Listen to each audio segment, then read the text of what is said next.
Kib Montalvo and Rinam Batak palit pwesto na at Rinam Batak ang papalit kay Jason Castro sa TNT Tropang Giga. Ito ngayon mga lods ang ating pag-uusapan sa video natin ito. Ngunit kung bago ka pa lang sa aking munting YouTube channel, humingi po ako ng likes, share and subscribe. Maraming salamat. Ayon sa report ng The Manila Times, revised trade gets green lights from PBA as Nam Batak moves to TNT. After ng several revision ng mga lods, switch shooting guard Rinam Batak transfer to TNT is finally approved. The left-handed former veteran gunner has been dealt to Tropang Giga in exchange for guard Kib Montalvo, veteran big man Joel Pamperada and future second round draft pick ng season 53 ng TNT Tropang Giga. The latest revised trade was formally given a green lights by the PBA Trade Committee. Ito na rin mga lods yung naging post ng PBA na itong si Rinam Batak nga, Joel Pamperada at Kib Montalvo ay finally nga na-approve na ng PBA Trade Committee. So itong sabi pa nga sa post ng PBA, it's official, Blackwater Busing acquired the rights to Kib Montalvo, Joel Pamperada and TNT 53rd season second round draft pick. TNT Tropang Giga acquired the rights to Rinam Batak. So ito nga mga lods, katulad nga ng kasabihan na sa hinaba-haba nga ng prosesyon sa simbahan pa rin ang tuloy. Ganito mga lods ang nangyari dito sa trade proposal ng dalawang team na to na TNT Tropang Giga at saka itong Blackwater Busing. Dahil dumaan ito muna mga lods ng ilang revision bago nga ito inaprobahan ng PBA Trade Committee, dahil yung unang ang naging proposal nga mga lods ay tinams down nga ito nila at hindi nga nila ito inaprobahan. So nakukulangan nga itong PBA Trade Committee sa naging proposal, yung unang proposal. Kaya ito mga lods na revise ito at isinama itong si Joel Pamperada, ang veteran big man ng TNT Tropang Giga, which is parang ito lang mga lods ang naging sagot para matawag na fair trade itong palitan ng player ng TNT Tropang Giga at saka itong Blackwater Busing. Dahil finally nga mga lods, after ilang weeks nga na inantay ng TNT Tropang Giga at saka itong Blackwater Busing, ngayon nga mga lods ay aprobado na nga at itong si Rinam Batak ay nandito na nga sa TNT Tropang Giga. Si Kib Montalvo naman at saka itong si Joel Pamperada ay finally dito na rin sa Blackwater Busing at saka yung future second round pick ng TNT Tropang Giga. So itong si Joel Pamperada mga lods ay veterano na nga ito at hindi rin matatawaran ito pagdating sa rebound at saka yung kanyang switch shooting sa 3-point shot. So makakasama niya dito sa Busing itong si Troy Rosario nga mga lods.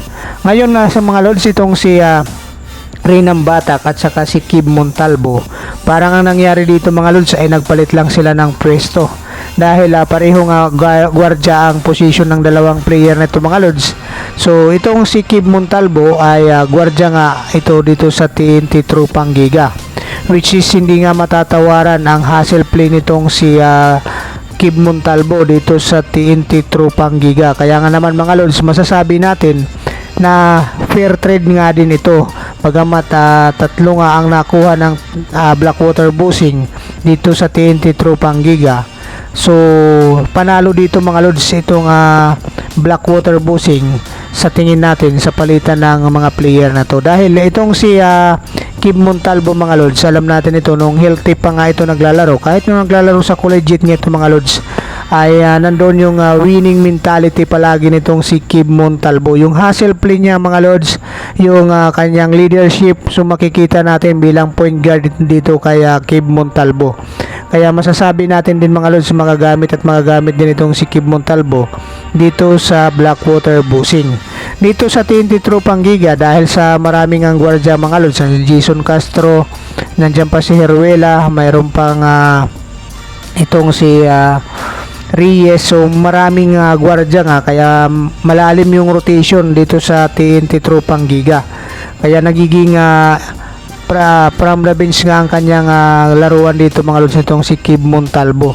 At ito nga mga lods, sa tingin natin na minuto lang ang kailangan na bigay dito kay Kib Montalvo at Joel Pomperada ni Coach Jeep Carriaso ng Blackwater Busing ay malaki ang may tutulong ng dalawang player na to mga lods dito sa Blackwater Busing. So alam natin mga lods na sideline lang itong si Kib Montalvo nung nagkaroon nga ito ng injury, kaya unti-unti nga lumiit nga ang kanyang minuto na binibigay ng TNT Tropang Giga dahil na rin sa kanyang pagkakaroon nga ng injury at na-sideline pa nga siya dito mga lods. Kaya ito yung naging dahilan din kaya itong si Kib Montalvo ay medyo bumaba nga, masasabi natin, yung kanyang production, lalong-lalo na pagdating sa kanyang opensiba. At sa kanyang depensa naman nakinandyan pa rin naman mga lods, kaya lang pag limitado lang ang minuto mo sa paglalaro, so hindi mo mapapackage talaga yung galing sa paglalaro. So ngayon mga lods, itong si Rinam Batak ay nandito na nga sa TNT Tropang Giga.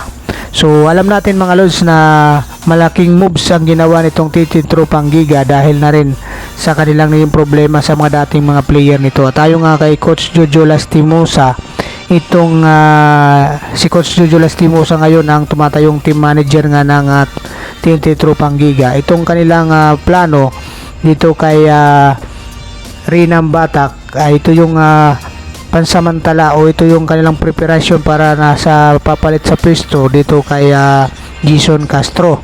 Dahil alam natin si Jason Castro nga mga lods nagkakaedad na nga ito dahil mula 2008 pa nga ito na pick na trade papunta dito sa PBA. So nasa 38 years old na rin to si Jason Castro nga mga lods, kaya kailangan nga ng first legs na ng TNT Tropang Giga. Bagamat alam natin na hindi pa rin matatawaran pagdating sa loob ng court itong si Jason Castro. So ito ay sinasabi ni team manager Jojo Lastimosa ng TNT Tropang Giga, isang malaking preparasyon na rin nila ito para kung sakali nga magpahinga na itong si Jason Castro bilang kanilang gwardya nga, itong si Rinam Batak nga ang kanilang nakikita na papalit nga dito kay Jason Castro. So sa tingin natin mga lods, mayroon nga din similarity pagdating nga dito sa kanilang opensiba. Pero iba pa rin talaga yung isang Jason Castro. Alam natin mga lods yun na siya nga yung pinaka magaling na gwardya sa Asia, itong si Jason Castro. Kaya mahirap din talaga mga lods ikumpara ang Jason Castro kay Rinam Batak. So ang kagandahan lang dito mga lods, dahil nga sa kinapos nga itong TNT Tropang Giga way back itong katatapos lang na 48 season ng PBA, ay bigo nga silang makalusot sa quarterfinals sa Commissioner's Cup at saka sa Philippine Cup, kung saan nga mga lods ilang mga key players din nila ay mayroon mga iniindang injury. So hindi rin natin masisisi talaga mga lods na itong TNT Tropang Giga ay kinakapos nga sila, at nagpalit nga sila ng kanilang coach din, itong si Coach Chot Reyes. So ngayon mga lods, sa tingin nyo ba sino yung naging panalo sa trade na ito?